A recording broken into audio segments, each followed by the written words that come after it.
de Ciências, módulo 1. A vida na Terra. A Terra é constituída por materiais sólidos, líquidos e gasosos. Sua estrutura externa pode ser dividida em litosfera, hidrosfera e atmosfera. Litosfera é a camada sólida mais externa do planeta. Ela é composta de rocha sólida e solo. A hidrosfera é o conjunto de toda a água do planeta. A água está presente em oceanos, geleiras, rios, lagos, lagoas, no depósito subterrâneo, no ar e nos seres vivos.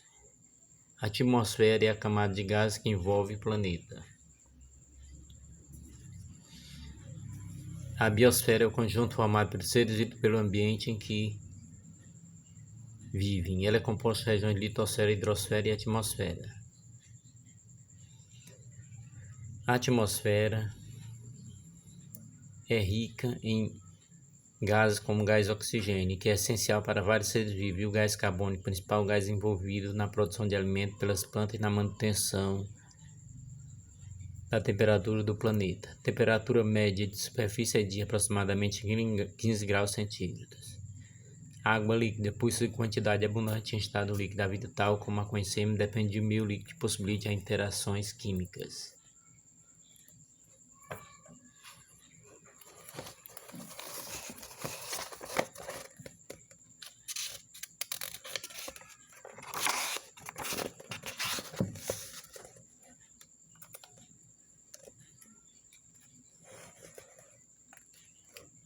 O ecossistema, conjunto formado pelos componentes vivos e pelos não vivos de um ambiente.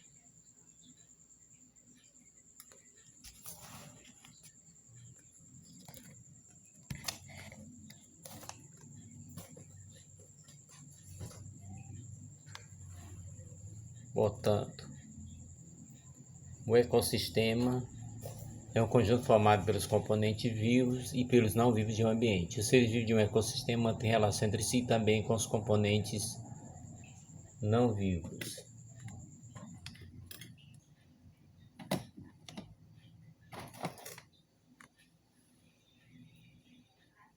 Os componentes não vivos e os seres vivos. Portanto, são componentes dos ecossistemas. Componentes não vivos são chamados de fatores físico-químicos. Componentes vivos constituídos do ecossistema são seres vivos.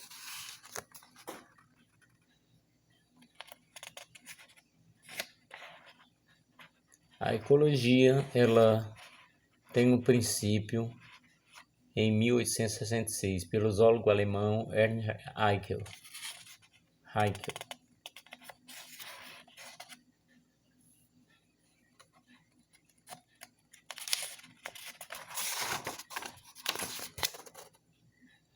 Obtenção de alimentos.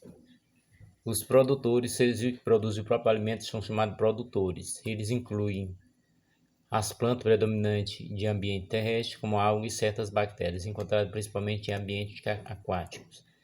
A maioria dos produtores faz a fotossíntese. Nesse processo, os seres vivos utilizam água, gás carbônico e energia luminosa do sol para a produção de açúcares utilizados como alimento.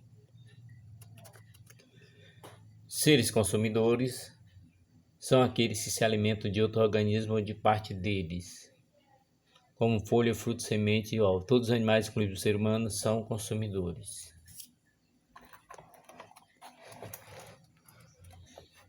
Vamos subir um pouco para os decompositores. Você vai estar vendo a imagem dos decompositores. Decompositores são seres vivos que se alimentam da parte mortas ou de resíduos de outros seres, como fezes ou restos vegetais. São representados por várias espécies de fungos e bactérias, então em todo o ecossistema. Portanto, veja aqui, né? Eles evitam o acúmulo de restos e dejetos do ecossistema, transformando em compostos mais simples que podem ser aproveitados pelos produtores. São, portanto, responsáveis pela reciclagem de nutrientes. A maioria dos organismos decompositores são microscópicos, ou seja, só pode ser visto com auxílio de microscópio, né?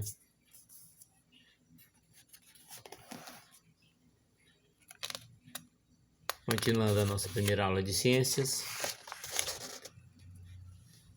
Relações alimentares entre os seres vivos são as chamadas cadeias alimentares. Aí nós vamos ter o produtor, vamos ter o consumidor, o herbívoro, e vamos ter o consumidor carnívoro. Relações alimentares entre os organismos no ecossistema pode ser representado por cadeias alimentares. E aqui a gente tem a representação gráfica de uma cadeia alimentar, né? Decompositores, embaúba, preguiça e árpia. Portanto, aí nós vamos ter aqui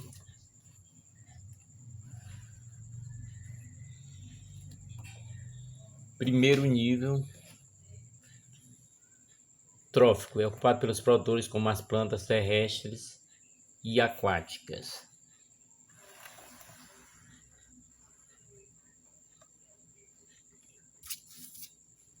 Segundo nível trófico, ocupado pelos consumidores primários que se alimentam de produtores. É o caso de algumas espécies de arruás, caramujos que se alimentam de plantas aquáticas.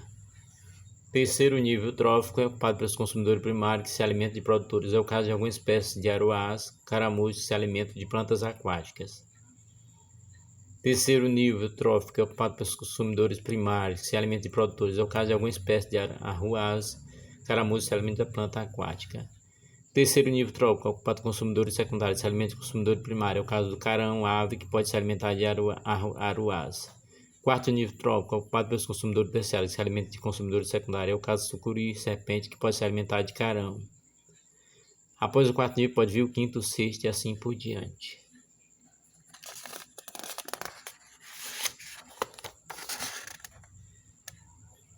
Teias alimentares. Nós vamos poder estar vendo o ecossistema, cadeia alimentar não ocorre isoladamente, mas se interliga formando teias alimentares. De capim, serva do Pantanal, onça pintada, planta aquática, cascudo, piranha, sucuri, urubu de cabeça vermelha. Quer dizer, até alimentar alguns seres vivos pode ocupar diferentes níveis de trófico, dependendo da cadeia analisada. É o caso do sucuri nesse exemplo. Ela ocupa o terceiro nível trófico quando se alimenta de um consumidor primário como a capivara, mas também ocupa o quarto nível trófico quando se alimenta de um consumidor secundário como a piranha. Portanto, vamos terminando nosso primeiro módulo aqui. Você vê que são aulas objetivas. No próximo vídeo estaremos na continuação do segundo módulo de ciências. Até nosso próximo vídeo.